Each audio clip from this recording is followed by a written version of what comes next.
Hi,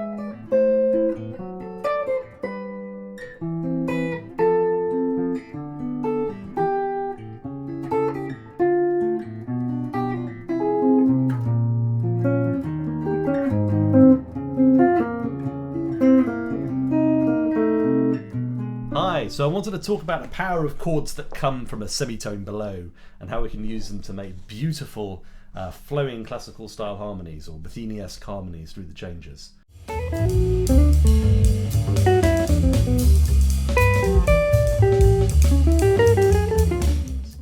So let's get started. Let's choose something very simple. If you played a bit of rock, you might know this shape.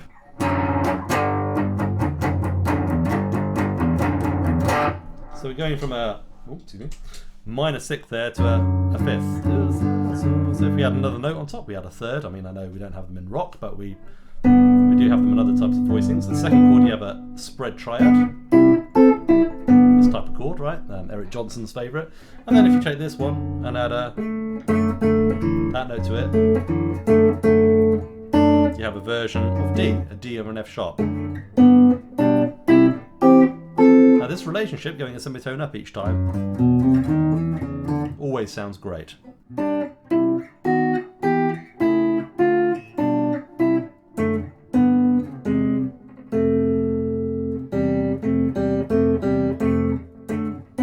I think it's a mainstay of the 1980s, that chord progression, right? That sort of thing. But really it's very simple. We're just actually putting a little leading tone, ooh, semitone below. It's a bit like a lower neighbour tone if in soloing. And bass players do this all the time. For instance, you know, if they're playing a 1-6-2-5.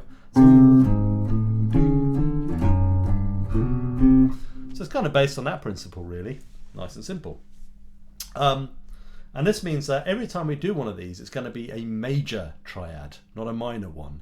If it was minor, it would be like a whole step below. But as a major triad, it always creates that push. You know.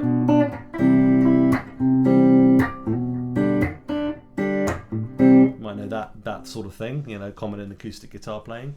We can use this basically with any chords we like. You know, I can take, for instance, if I want to play giant steps with it,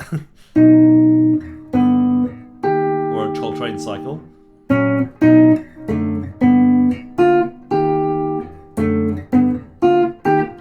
You could do that. You could use it for a, you know.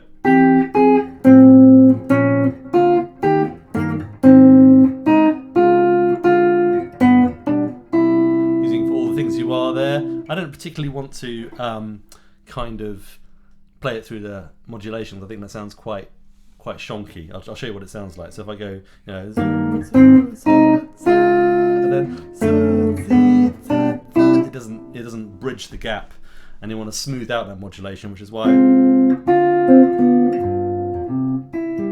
that sort of thing is so genius, because it smooths out the modulation. But when you're in a key, it always sounds good, and you kind of, I suppose, from a functional perspective, you're kind of making a secondary dominant on each chord because it's a, you know, first inversion major, or in fact a first inversion dominant seventh, and you can use that to tonicize each chord. It's not the way I'm currently thinking about it, but if you want to think about it that way, you can. You know, like, it sounds really nice if you've just got like a, you know, a descending series of chords. So if you remember my 10th video, maybe we can take like from A minor down to C.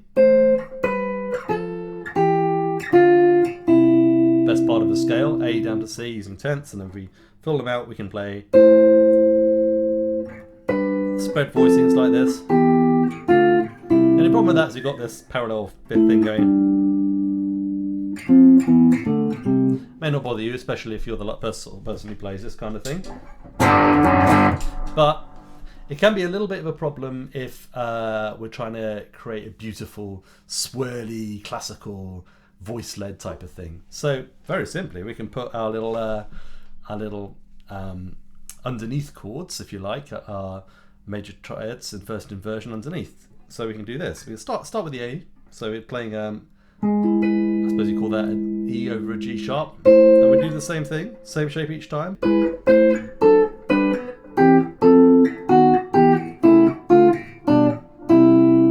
that sound nice? Very nice. Okay. If you want to make it sound a little bit more contemporary jazz as well, you can play this shape, which is basically the same thing, but I'm doing a bar. That adds is this. Thinking about it as a first inversion chord, that's like a ninth, and add 9.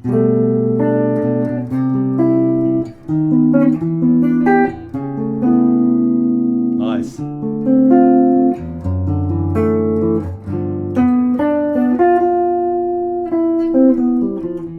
One way to make it sound a little bit less 18th century if you're into that sort of thing. You can break these into lines as well. So for instance, you know, you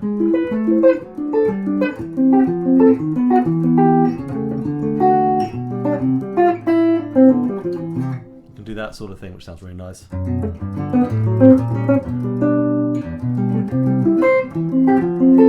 You know, Metheny does stuff like that, and Chico Pinheiro and all sorts of people.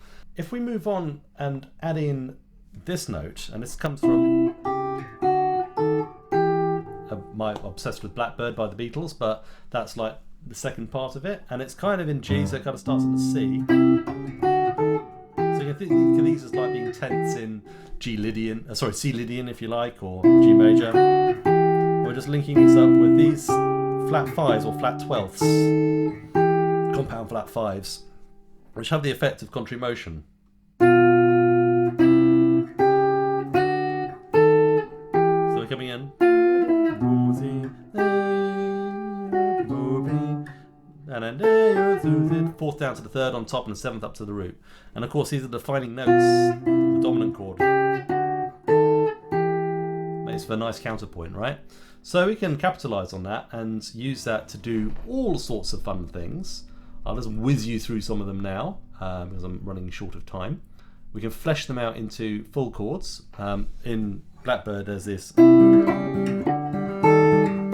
ringing G note going on, but if I just take them, we can do a spread triad again there, and our friend that, but this time we can use that shape, or we can use this shape.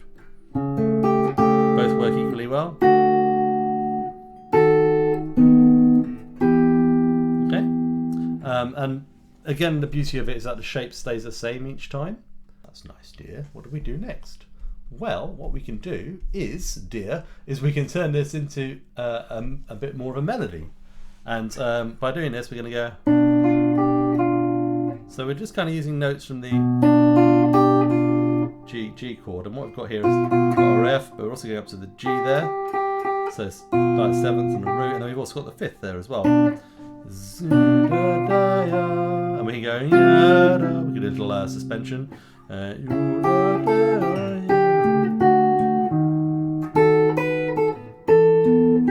That's quite nice. Or we could use other notes from each of the target triads, so something like this.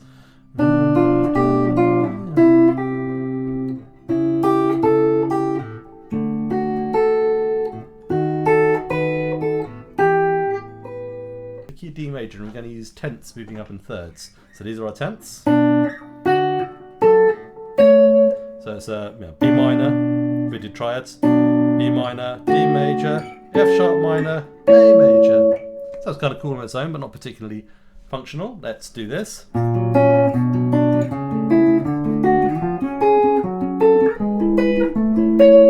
I'm putting the 6/5 chord, as we call it, or the first inversion major triad before each chord. Okay, that's pretty cool. And we've got this bass line. It's kind of like an approach tone thing in the bass. So what can we do with that? Well, let's decorate it with our melody bit. So it'll be, I'm just going to use that other shape that I use, this one here. So I've got the 5th there, the 7th there, the root there.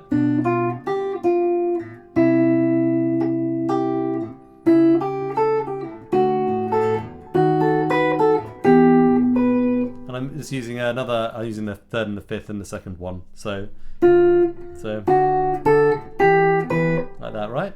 And then if we add a bit of rhythm to it, we get this.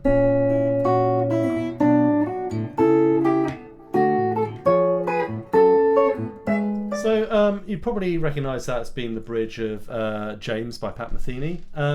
And that's a really nice thing you can do. Obviously, if I was playing a solo through it, I could break those up into lines again.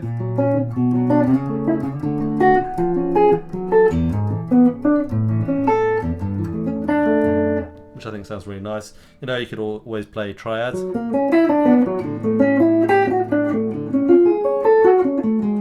then,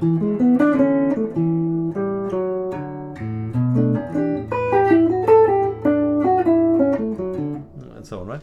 So triads always sound great through Metheny tunes.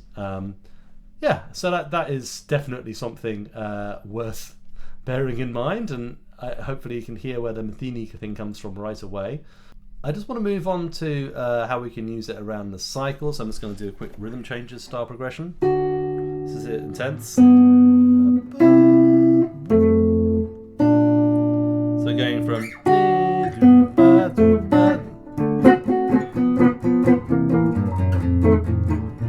the B section of rhythm changes, right? Now watch this.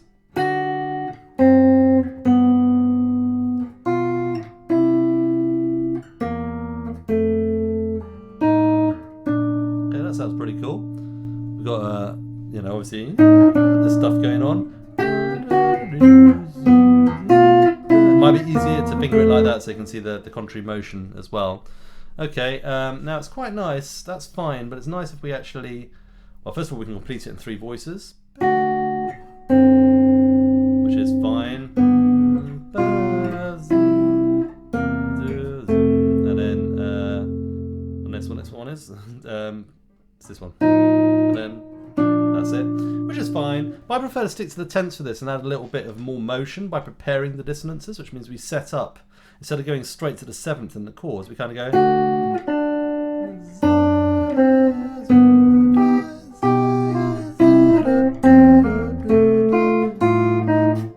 sounds a little bit more classical.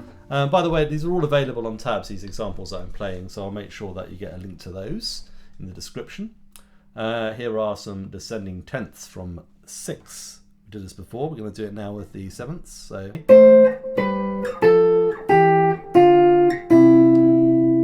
then we're going to carry on down to the A minor there, right? So now for some of them, so the flat 5 works. For some of them you need to use a regular 5th.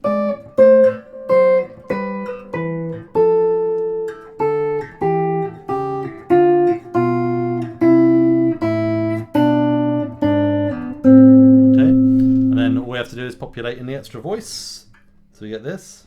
Okay.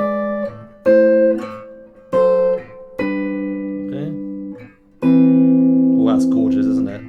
It's like an inverted C major 7 shell voicing, that is. This is an inverted B half diminished or D minor 6th. Lovely, huh? And then, or this, either shape works. Or I prefer, maybe for the purpose of this one, I prefer this shape. There should be a minor chord there. And then it's this. Let's do it again.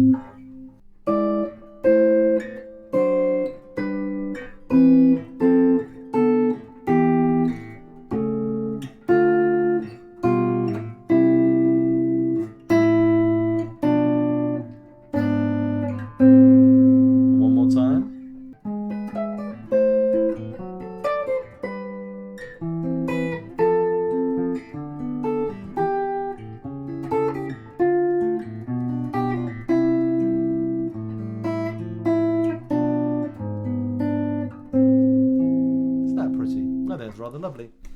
Okay, well that's all I've got time for. I hope you enjoy some of that sort of stuff. Sorry about the whistle stop tour nature of the video. I'm whacking through a load of stuff. I will have tabs and I'll put them up on the screen as I play and also attach them in the description. Thanks for watching.